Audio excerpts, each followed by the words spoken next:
let's get to it.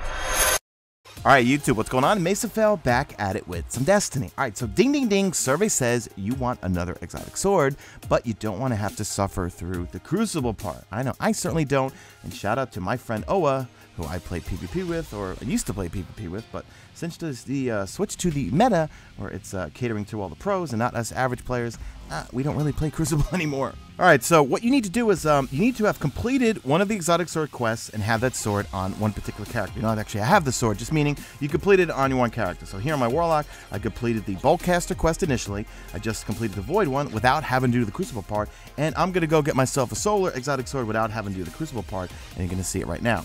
So the first thing you need to do is you need to infuse it. Now I'm not exactly sure what the exact number is. I've got a spare Thunderlord. Remember last year when I couldn't get one Thunderlord? I have an extra Thunderlord. I had an old exotic sword that I upgraded, and then also a super good advice, which I'm going to infuse into this thing to help kick this thing off. I'm not exactly sure what number. Just infuse a few things. Try to get it over 300. It might be 280 or 290. I don't care. I had extra things to infuse.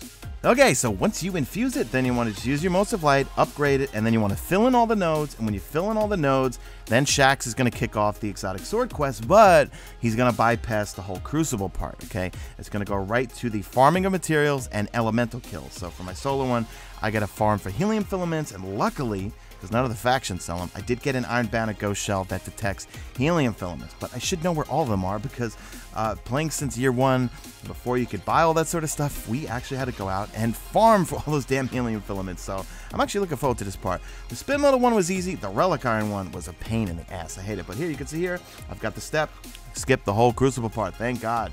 And thank you, Oa, for showing me this, because I did not want to have to go into the Crucible, man. I tap out after Iron Banner, and lately the way the meta is, forget it. You know, I know people give me a lot of shit because it's not like I have a war on snipers. I just feel like when you cater to the pros and not the average players like myself, I suck at PvP. 1.14 KDR, you're pushing average players out. We're already hemorrhaging a ton of players in Destiny. You try to get new players, they hop into the Crucible, and they're getting sniped every 2 seconds? Forget it. You're going to lose them too. So that's it. Drop a like in this video only if you see fit. Follow me on the Twitter at Mesa Sean. Check my stream, usually on YouTube, and that's it. I am out of here like Vladimir.